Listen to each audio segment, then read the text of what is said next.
History Nuts. I'm Russ Carson Jr., the founder of Family Tree Nuts. At Family Tree Nuts, we build family trees for people, and we produce videos at historic locations and videos that help to honor your ancestors. I'm Jameson Cable, founder of the Kentucky History Podcast, where we talk about anything Kentucky history, events, people. If it has to do with Kentucky, we're going to discuss it. And we've teamed up together to bring you History Nuts. History Nuts is a live show where we talk about, you guessed it, history. Right. History seems to be less and less to people today, but we are trying to do everything we can to keep it alive. Absolutely. History is a passion of ours for sure, but it connects to you. Russ, tell us about the best part of the show. You can join in. You can comment and ask questions live. We've got a great topic today, and we know you're going to enjoy this episode of History Nuts.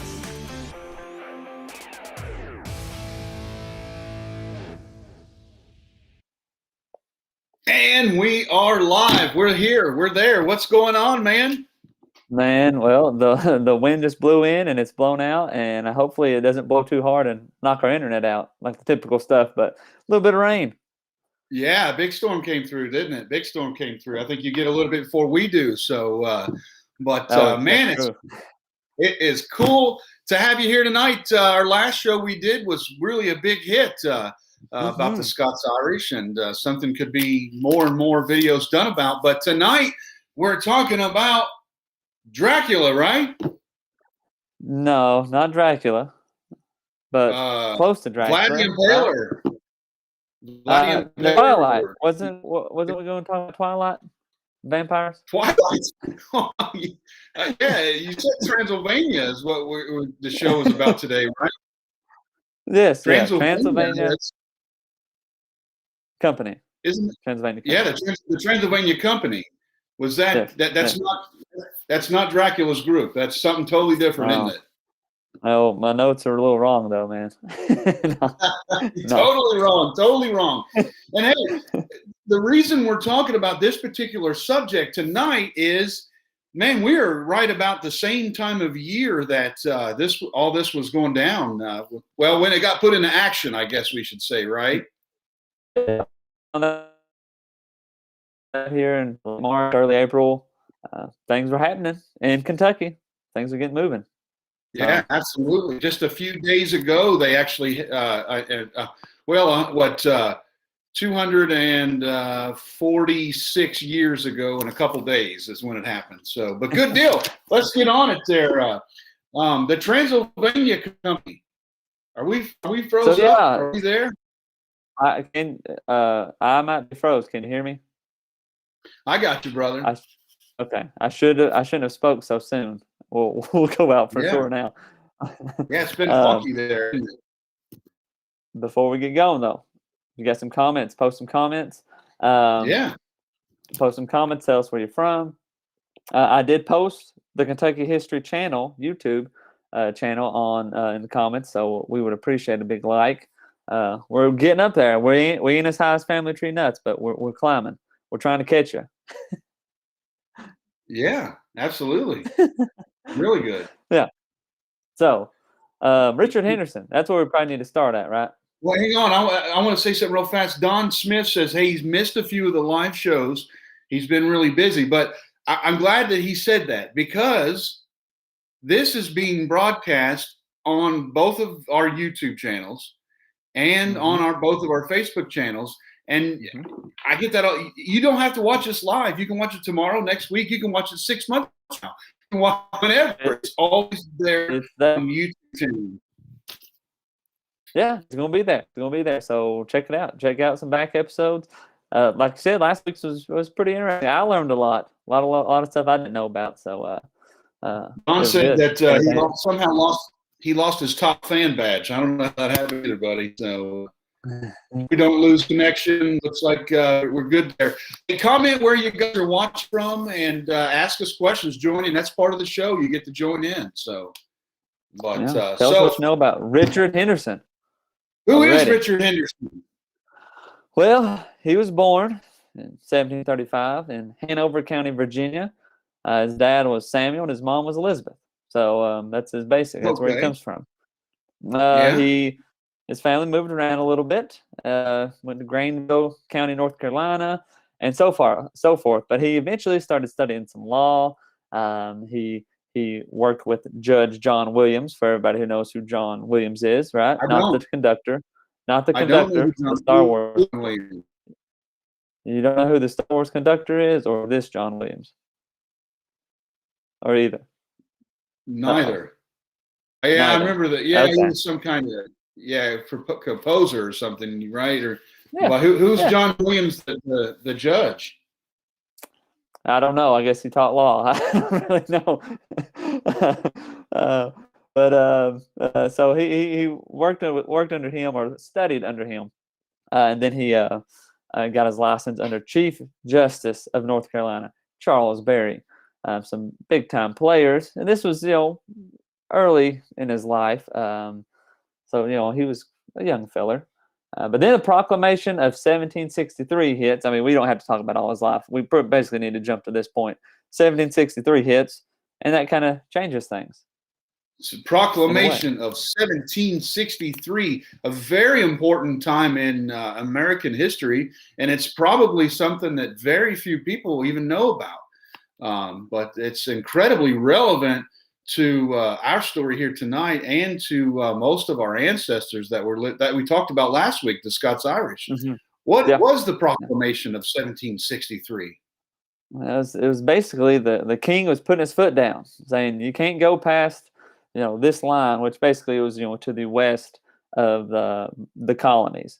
Trying to, I guess, get the peace with the Native Americans and that sort of thing. So, and oddly enough, whenever that line is drawn, people say, you know what, I'm gonna cross that line. We're gonna go over there. Hey, you're all the way over there across the water, man. What do you do about it? Laws you can enforce, right? So yeah, exactly. It's right at the end of the Indian War time period too. So but part of the treaties there. Basically, white people don't go over here. And all the white people obeyed those rules and made sure that they never went any further, didn't they? No, man. That's how we're here today, man. If they wouldn't have broke those rules, we wouldn't be here. Yeah. There's some really good land on the other side of that. Yeah, and they did probably have that attitude of freeing man. They were not too abiding by authority, I guess, especially the king's authority. They started moving west. Henderson in the same year actually gets married, and him and his wife have some kids. That happens. However, that did not stop his ambitions, I guess, because he had over his life some big time ambitions, I do believe. Absolutely. But he starts a land purchasing company, and purchased land. He did. Mm-hmm. Yeah. The first one I think was Henderson and Company. Not too successful, but he did hire Daniel Boone, Henry Skaggs, Richard Callaway. Go ahead. What is a land company? Basically, they would go out and survey land, and then I guess go back and sell it to people. Really, was the main thing. That's what I understand it as. I mean, right? Yeah, buy it and sell cheap. So but they kind of had an interesting business model, I guess. How exactly do you go and buy land that's not yours and then turn around and sell it? I don't know exactly. That was a big conflict, of course. But you said he hired some guys to do some surveying for him. Yeah, old Daniel Boone got his toe in the water there, and did some surveying. Henry Skaggs, Rich Callaway, they all kind of scouted out the wilderness, to survey the land, figure out what they needed to do, or find land for him to purchase, I guess. Right. So that was You got to find out what's out there, right? Endeavor.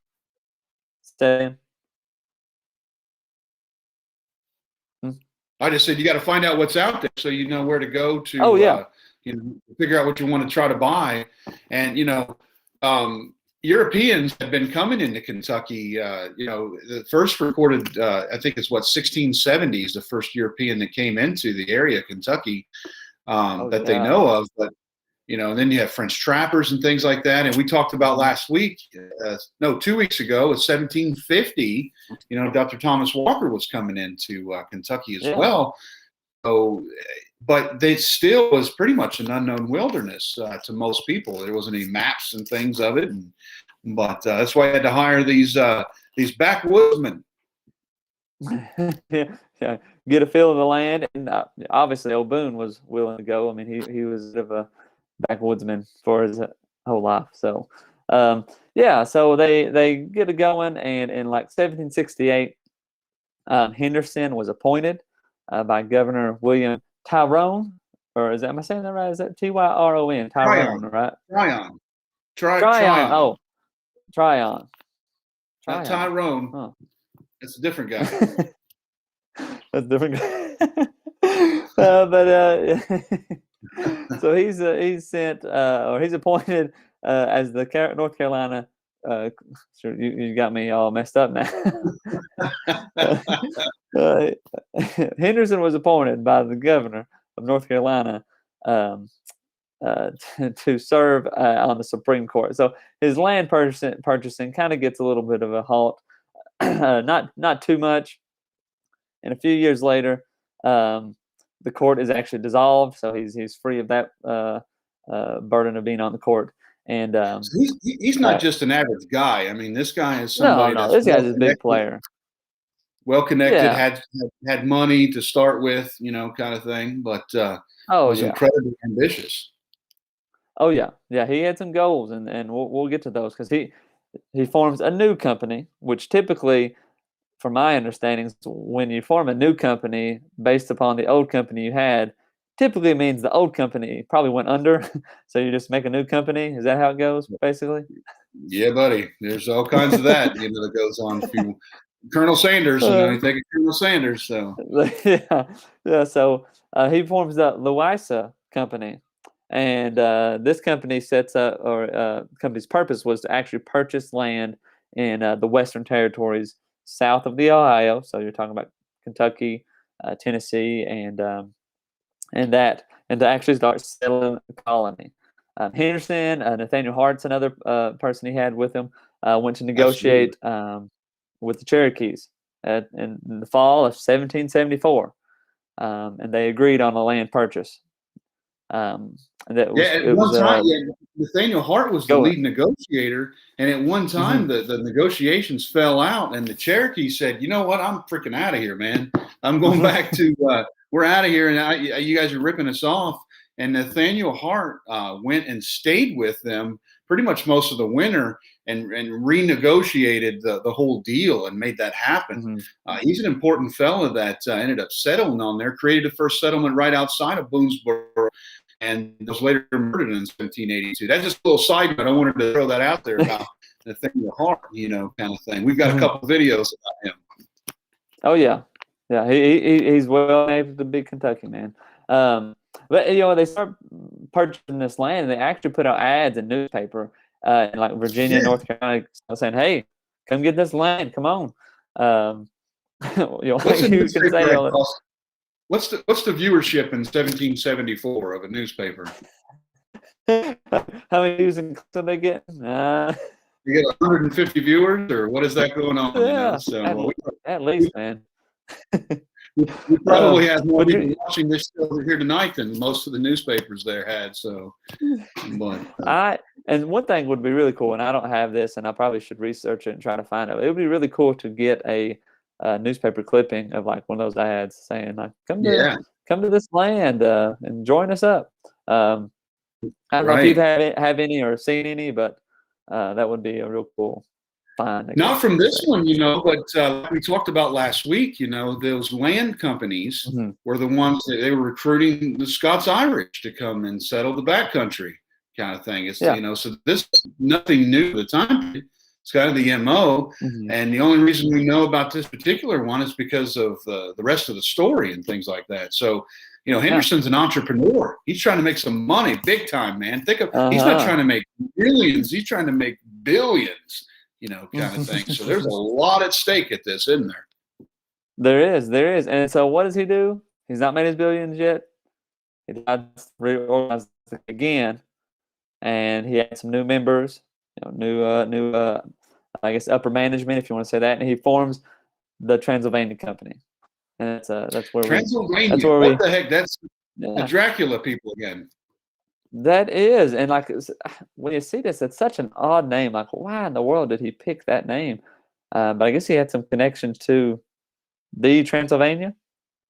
I'm not really sure why. It's basically a Latin word that means over the woods, across the woods. There you go. So I guess he was a literal name maker, because they were going to go over the woods about big time. Past the woods, absolutely. Yeah. So they planned to continue the purchase land for the Cherokee, even though the governor of North Carolina said, don't do that, which again, he's out. Henderson's ready to get rich, man. He's going to do what he's got to do. Well, I mean, there's a whole lot at the time. He's a judge. He's a lawyer. He knew the law, I'm sure, as good as anybody else did. And it really just depended on the ruling in a court case to whether or not he would be successful in what he was doing, because who the heck had jurisdiction over that land? Was it Virginia? Was it North Carolina? Was it the Cherokee? Was it the Shawnee? Who the heck was it from? Who owned it? Wow. They wanted it, so they figured the Cherokee owned it, and the Cherokee had lock, stock, and barrel title to the land, didn't they? Mm-hmm. Yeah. No, you can hear me. I lost you there. I said the Cherokee had lock, stock. I heard barrel. The Cherokee had complete ownership of the land, didn't they? Yeah. So who do they talk to buy this land? The Cherokee, right? Yeah, but what about the Shawnee? March 17th?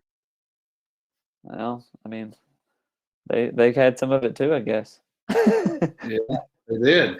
That's multi spoons in the pot? Is that how the saying goes? Yeah, I mean, how can you sell something that you don't own? I don't know. You can, I guess, or maybe you can. I don't know. I could sell you the neighbor's car or something, but Yeah. So Henderson goes ahead and does it anyway, though. He goes ahead and does it. Completes the Treaty of Sycamore Shoals on the Watauga. Did I say that right? The Watauga Summit.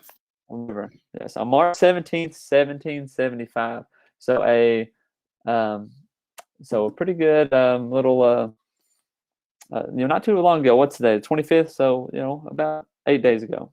8 days ago. Yeah. And for some more connecting history here, about this time, a little bit, give or take some, people are already starting to settle in Kentucky. They're headed to, say, like Fort Herod, in that way. Now, they were coming down the river, the Ohio River, and so all this is kind of happening at the same time. So, well, this is a big deal. I'm glad you brought that up.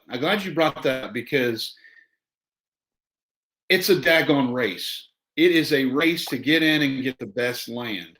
And there's people coming from all directions to get there. Boone had tried to settle in 1773 with a group with Captain William Russell and others. And when his son James was murdered along the way, 2 years earlier, they were trying to settle that area. People have been coming into Kentucky. It's time. Like the guys came in the fall of 1774. Benjamin Logan is just like a month behind this party right here trying to settle there. There is an amount of bodies that poured in the very first year and 2 years of existence is unbelievable. So getting there first was a big deal, and that basically becomes that sets the precedent for American settlement as they move further west too. Being there first is everything. Everything. And that's in our American culture, right? Be first. If you ain't first, you're last. Yeah. Easy, Bobby. Right? It was a race to the moon, to say it that way. It was trying to get there first. That was the goal. Absolutely. So the treaty basically claimed western and central Kentucky and north and central Tennessee as the property government of Transylvania. I think does Jordan have that picture of that map? Well, if you've seen the thumbnail, that's basically what they had drawn out, I guess. Jordan, you have that? Maybe there? No, not that picture. Not that picture. That's all he has. It's the Maybe thumbnail, not. Jordan. Okay. Yeah, so the thumbnail picture, if you look at the thumbnail, that's what it is. You can see kind of the area of it. Daniel Boone and a group of the frontiersmen, they are sent out to the wilderness to make the wilderness road, raise a settlement, and this is in March 1775. So. What's really cool is they set out about 10 days before the negotiations were final too. Was done. They were the advanced party, Daniel Boone and the Axemen, and they, Daniel knew the way to get there, and he cleared the path basically so they could get some wagons and materials in there, but they left marks on the trees, so that the party of settlers could find their way into the area that they were going to be at. And you have it. That was the Wilderness Road. I'm going to throw this out there. The Boone Trace people don't think that should be called the Wilderness Road. The Wilderness Road didn't come about until 1792, much later by Governor Cherokee. So the first path through there, there's Skaggs Trace and Boone Trace that went through there. So. If you'd like to know more about Boone Trace, check out Family Tree Nuts and go to Boone Trace on there. We have documented every turn and twist of Boone Trace all the way from Virginia to Boonesboro. So make sure you check that out. That's pretty good. Cool. That's pretty good, yeah. So to show you kind of how, I guess, big Henderson was, instead of, he hired all these people to do this, and he waits a few weeks and then, shows up to Boonesboro, and of course he first is all about let's assemble, calling for laws to be created to kind of govern the citizens. And now Jordan with the picture again. This is a picture of the delegation at Boonesboro. Pretty cool picture. You can basically find it on the internet if you want to look at it closer. But I'm going to make the assumption that that's old Henderson in the big high chair. I don't really know for sure who's who, but probably a good assumption that he's the one up there in charge. Trying to make his money. Is that an actual photograph of the event? No. Are you asking me if somebody's taking a picture there or drawing it? Yeah, I'm just teasing. Yeah. So. But that was really cool. That's actually the Divine Elm, and that engraving is on right there at the original site of at Fort Boonesboro there. Just in a few short weeks, they built their shelters and things. But the next thing they did is they held a church service, and a few days later they held the government talk about it. And the government they had some they elected some people who were well. First of all, we're talking about a government. But it wasn't just people in Henderson's party. Who were the other people?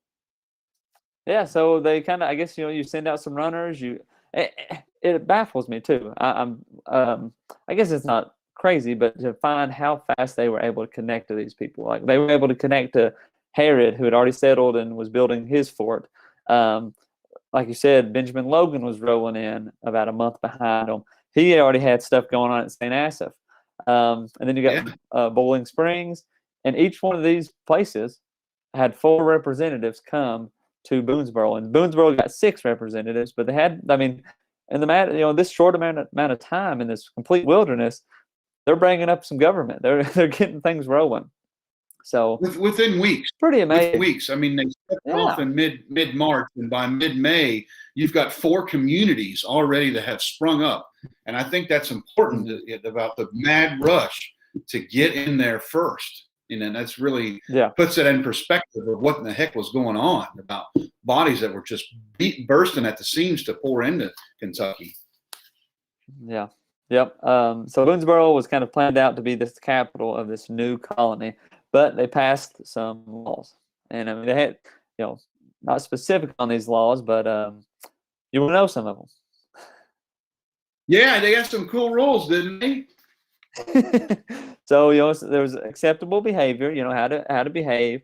They established a government of a court system, that sort of thing, punishments for criminals, those sorts of things, how to regulate a militia, all those things. But they also prohibited the prohibition of swearing. So you were not allowed to use any swear words. Swearing, you would have been in huge trouble, Jameson. Now easy. They'd have put you in jail. I was about to say I'm not the one that's been in the Navy, but I guess neither of you. But you've been in the Marines, right? Yeah, big difference, bud. Yeah, man.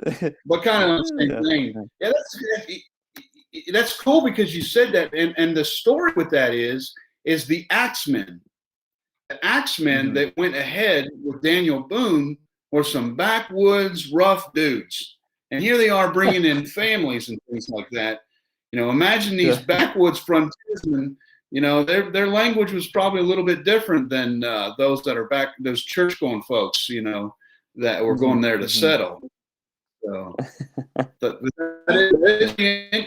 like very uncouth, Imagine a bunch of foul language around your wife. You probably wouldn't stand for that, I'm sure. So. That's right. We keep it clean. That's right. So, yeah. So the governor of North Carolina and Virginia both There's one more law. Oh, one more law. The Sabbath breaking. Yeah. Sabbath. Yeah. Yeah. Can you believe that? I mean, well, that's interesting, Steve. Now, this is 1775. This is pre-Declaration of Independence, pre-Constitution, pre-separation church and state, all that kind of stuff. So isn't that neat, though, that the very first government in the West right there, they have in there the Sabbath breaking. So. Yeah. Interesting laws. I would like to look at each individual one, but I don't know if that exists. I just, that what my sources just give the general, like these are some laws they passed.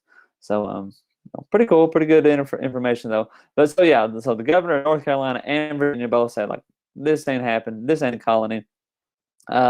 Some settlers, this is where things get really interesting. James Herod was one that was like, he opposed this convention, fearing that it would kind of mess up their land claims, saying, hey, if we establish this new government, I got my land from Virginia or wherever it may be. Say, like, if we set up this new government, they might claim take my land away. But he was against it, and most of the other, I think the McAfees was with him, and most of them were all kind of like, no, this isn't a good idea. They were not supportive of making a new colony. So what a mess. What a mess it was. Yeah. Which, I mean, in a way you could say these were politicians. Saying you can't do it, but the Transylvania Company saying you can't tell us we can't do it. We bought this land. We just did it. And there's still part of England, and there's still a colony of Great Britain, and the king says you can't be there either. So it's a whole. There's a lot on the line for everybody. Yeah, and basically, you got Henderson just trying to do whatever he wants, and I mean, who would think of a bunch of politicians getting together and having a problem? But it's very interesting, and it gets even more heated though. They send a representative. Like, they even want to be more forceful and say, here's our representative of the colony of Transylvania to the Continental Congress. But that doesn't go well. They say, it doesn't happen. You don't need no representation. You're not a colony. And they basically annul the Sycamore Shoals Treaty and say that's not valid. So right, basically, there's no. You know, Jameson, when I hear stories like this, and we often say them in passing about stories about Henderson, Boone, these big names and things, what I often think about is, what about the average Joe Schmo family that sold everything back home? They sold their land, they sold their furnishings, they sold everything and went all out 100% to go settle. And what was at risk here is that the government could say, I don't care what you did, you got to go back. You've got to go back. You spent all your money on the stuff you sold on supplies to get you to this point. Now you got to go back. I mean, what talk about risks, man. I mean, people have no idea right now. That's what I think about. I know I'm going on a tangent here, but this is real life and real. So like you said, oftentimes we get caught up in the big players, but like there's always the everyday people there that literally move their entire life. That going back probably wasn't even an option for some of them. I mean, that would be, a huge undertaking just to go back. They've already sold everything, and then what are they going back to? They don't have anything back there, to Virginia or North Carolina or wherever they came from. So, big risk on their part. And then you got these people can't make up their mind on what to, who they're a part of, I guess, to say it that way. So the government's got a problem. Now they got all these thousands of people in the backcountry kind of thing, setting up camps that aren't supposed to be there. Yeah, and they would be considered American citizens at the time. I mean, obviously the Revolutionary War is about to start, or all that stuff's kind of going on. So, during the next 10 years, it is kind of a bit of turmoil in Kentucky and people settling. But but anyway, so they petitioned again. But while they were petitioning to say, hey, we want to have a representative, our boy George Rogers Clark, he comes into play. Yeah, man. And he petitions Virginia to make the colony part of Kentucky, or make the colony part of Virginia, and therefore Kentucky County is created, and basically shoots Henderson's dream, dead. Because of that squashed it completely. He might still have won there, but Virginia basically said, nope, we want you, and there's enough people that want to be part of Virginia. You're now Kentucky County. Daniel Baker says, look at our southern border right now.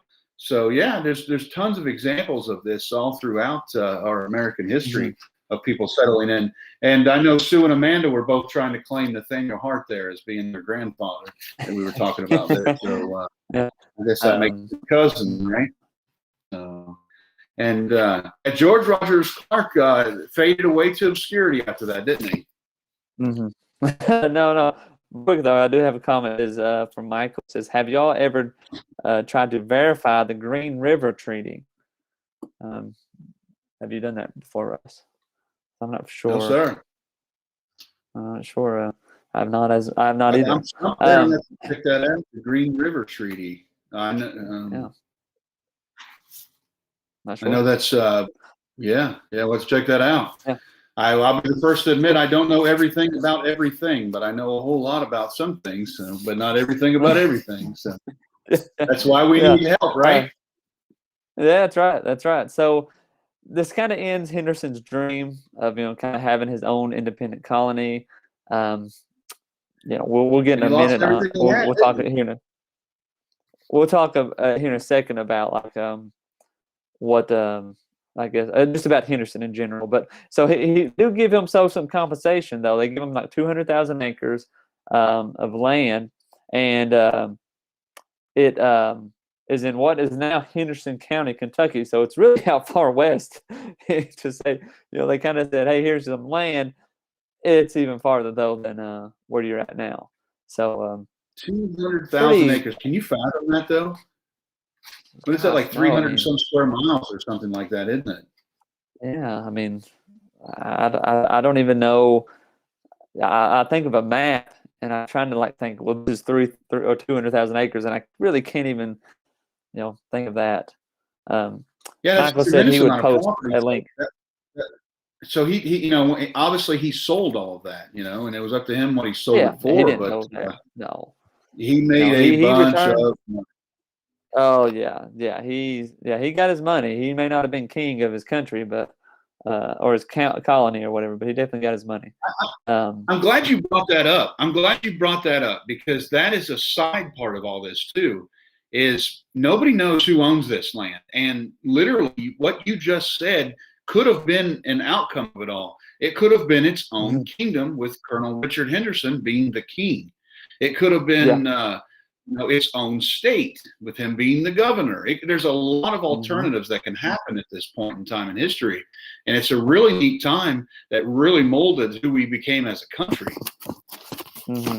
Well, it sets up a lot, and of course, as far as Kentucky goes, I kind of think that was his goal. I mean, it can't very well seem he kept wanting to purchase land. He wanted to start this government. I mean, he had a plan. We're settling. We're creating this government. We're just going to send a representation, and we're rolling with it. He definitely wanted to be at least at the lowest the governor of the new colony. He wanted that power. Sure.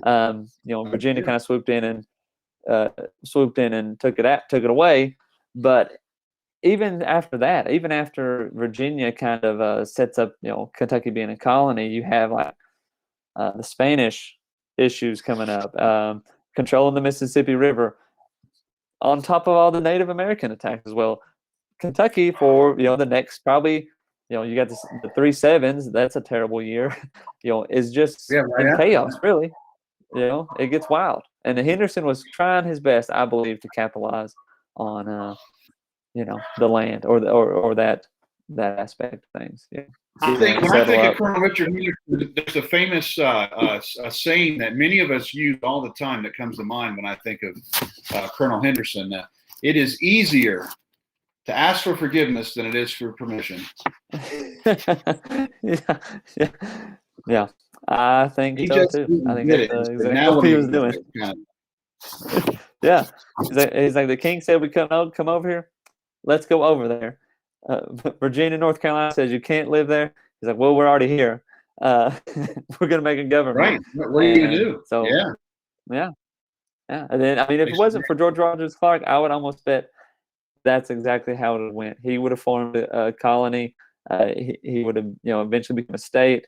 And in all reality, there was not much North Carolina or Virginia could do except for what George Rogers Clark did, is in coming over there and saying, "Hey, you need to claim this land," and then therefore everybody's like, "We can get behind that."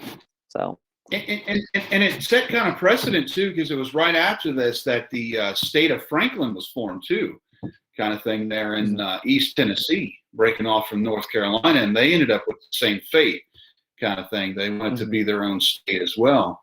But definitely steps in there, and it went in lots of different ways. There's one more thing that we forgot to. Didn't he get hired? We did our show 2 weeks ago was Dr. Thomas Walker. Didn't he get work surveying? I believe he did. You said work? Did he work for Walker Survey? He worked. Yeah, yes, Dr. Thomas Walker and Richard Henderson got tasked with an important job. Going. You're talking about going west to the rest of Tennessee. Yeah, to create the border. Yeah, to survey out the border. Yeah. Henderson kind of, I think, quit on that job, didn't he? Yeah, he couldn't get along, man. You can imagine now. You're talking about some serious personality conflicts. These guys, you want some mountain man, kind of thing. And they put these two big dogs that have so much and put them out there and said, "Well, you got to work together on this thing here." And Henderson said, "I am out of here, man. I got my 200,000 acres I'm selling. I'm not fooling with you anymore." I'm not working. That's the funny thing when I read that is like, he was hired to go and do this border of Virginia, North Carolina, and he quit. He didn't like. He got tired of fooling the guy, and he quit. So it's pretty funny. I mean, take this job and shove it. I don't need this no more. Right. Yeah, pretty funny. I mean, it's like Tom Brady and Bill Belichick, man. They just had to split. Yeah, man. That's a good example right there. So, So yeah, and Henderson's got some stuff named for him though, doesn't he? Yep. So Henderson County, 38th County in Kentucky, was named after him. But like I said, it's all the way out in the west. I've not ever been to Henderson County. It's I'm trying to think of the main city in it right off the top of my head, and I'm thinking Owensboro. It's not Owensboro. Out there, it's out near there. Yeah, that's Davies County. Yeah, Davies is Owensboro, but it's close to Henderson. Owensboro is. Paducah's way out there. It's not that far. Shoot, I cannot think of the town in Henderson. Well, yeah, but he's got lots of things that are named after Henderson, kind of thing. Mm-hmm. Yeah, I'm looking it up, man. Look it up. But that's the thing. Like we were very close. We were very close funny to being. Go ahead. Well, I mean, it's funny that the people that don't know the demographics of the state of Kentucky, it's actually Henderson, dude. Henderson is the county seat of Henderson County, so gotcha. That's what I was thinking. I was kind of like, what is Western Kentucky? A lot of people don't know anything that goes on out there. It's its own anomaly, and it gets forgotten about. It is different. We have a lot of listeners who chime in and say, "Hey, get some Western Kentucky history going," and we're working on that. But it's of course being in Central and kind of Eastern Kentucky. It's harder to get out there and get that information. But there's a lot of stuff going on out there. It's just it's not as covered as much. The bluegrass region and Eastern Kentucky, gets a lot more, kind of very much overshadows Western Kentucky. So Josh Sutherland said Hendersonville, and I think actually Hendersonville is a different county. That's over there west of Bowling Green. But anyway, we're going out on a tangent on there. So. Richard Henderson and the Transylvania Company and his band of Twilight Vampires. Name of the show tonight. There you go. Team Edwards. Yeah. I don't know what you're talking about. You don't get any pop culture references, man. I'm trying. All I watch is Gunsmoke, man. Gunsmoke, Bonanza, maybe a little Andy Griffith, something like that. But yeah, so we were real close, man. Real close to being the state of Transylvania. So close. Yeah, but the thing is, we dodged a bullet, because if we would have been the state of Transylvania, a little bit of Tennessee would have been with us too. So right. And see, that's where you were talking about what does Transylvania mean. That's what Pennsylvania is, named after William Penn there, but over the woods there. But yeah. So what's going on with you guys? Where you go? What's on with the Kentucky History Podcast? So man, I've been so busy having your new stuff. You put out a lot of videos. Yeah, so got some videos coming out. Focus on Kentucky people. I've been working on some actual videos that talk about specific events, like Bloody Monday, Sioux Monday, one we're going to talk about here soon, and stuff we've already talked about. We've talked about William Goebel and Caleb Powers, but actually putting together videos about those specific events and all that. On top of that, just about. I'm hoping in the next week or two we're going to be ready to roll out KentuckyHistory.co. So our website. We're very close, and we're going to have some extra stuff on there. It's not just going to be the podcast and the YouTube channel. A little bit more stuff. I've got some things we're working on. So hopefully that gets going too. So me and Mr. Pop are going to meet up here soon too and record as well. So and I think you and I are going to get together here. You and I are supposed to get together here in about a week and a half or something like that. Crab Orchard. Yeah, we're supposed to do some videos on your hometown there. So. Oh yeah.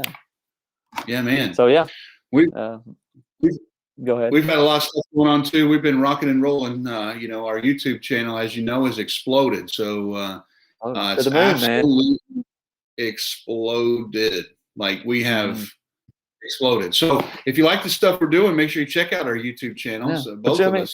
Y'all got videos coming out every day. I got new videos coming out. So we try. A lot of good content. Yeah, from all over the place. We've got a spectacular team of folks that are doing that and rocking out family trees and stuff. But anyway, rambling a little bit here. So next week, I guess we're talking about Sycamore Holler. All right. Sounds good. I'm ready. Which on April 1st, Are you ready? Daniel Bourne's Axemen came there, a little sneak peek there, and they walked on there and they saw back to back buffalo. So they could just walk all the way across the buffalo that were right there. And they knew that it was a good spot.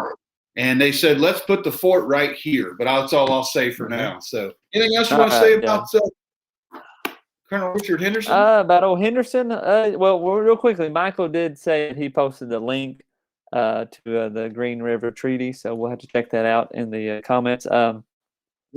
Henderson, I mean, definitely ambitious dude. He would have been in Slytherin. He definitely had some goals, but almost got them too. I mean, he was real close. Could have changed a lot of stuff. So, yeah, he ended up only being a multi-millionaire, not a multi-billionaire. Poor guy. So, right. But, so close. Almost up there demographic there, huh? So, yeah. He almost entered a new tax bracket. He was so close. Yes, right. So, all right, we'll sign up for now, guys. Make sure you check us out next week. Appreciate you guys watching. And as always, hey, remember, Family Tree Nuts, let our nuts find the nuts in your family tree.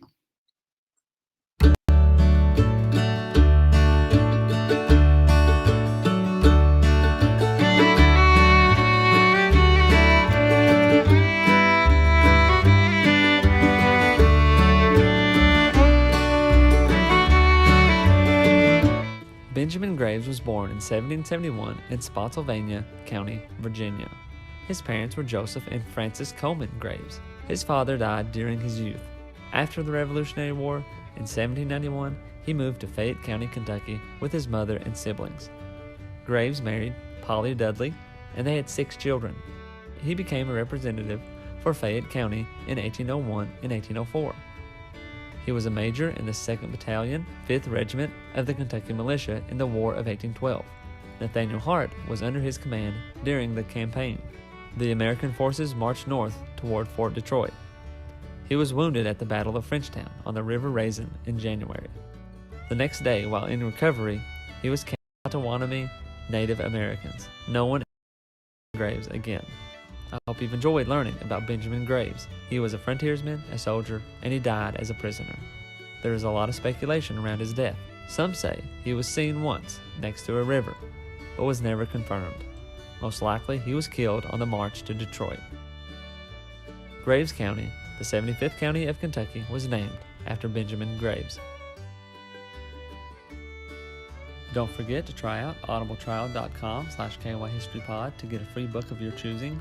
Like, subscribe, and hit the notification button for more Kentucky history content. If you'd like to support the channel, check out our Patreon page at patreon.com/KYHistoryPod.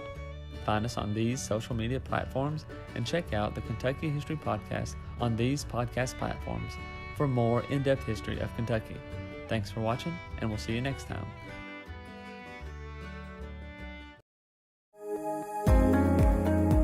So you've built your family tree and made a ton of amazing discoveries. What a fulfilling experience it is to breathe life back into them. But what are you going to do with all the information that you found? Are you going to let it sit on some computer or some website? Maybe hand off stacks of papers and binders that you have to some relative that may be interested but maybe not be able to make heads or tails of the research that you've done. Let us help honor your ancestors in video. At Family Tree Nuts, we make videos with you at the location of relevance to your ancestors, such as their gravesite, their homes, land, or other location pertaining to them. You tell their story in your words, documenting them forever. The professionally produced videos are published on our YouTube page where they are easily shared with your family members. The videos are also searchable and will be able to be seen for centuries by your descendants. Imagine being able to see a video of one of your ancestors. Well, your descendants are going to be able to do just that. And we have tons of examples that we can share with you. These videos are fun to make, and we can make many of them in just a single day. Don't let those amazing discoveries that you found slip back away into the darkness. Let us help you honor them by, in a sense, keeping them alive forever. contact us for details.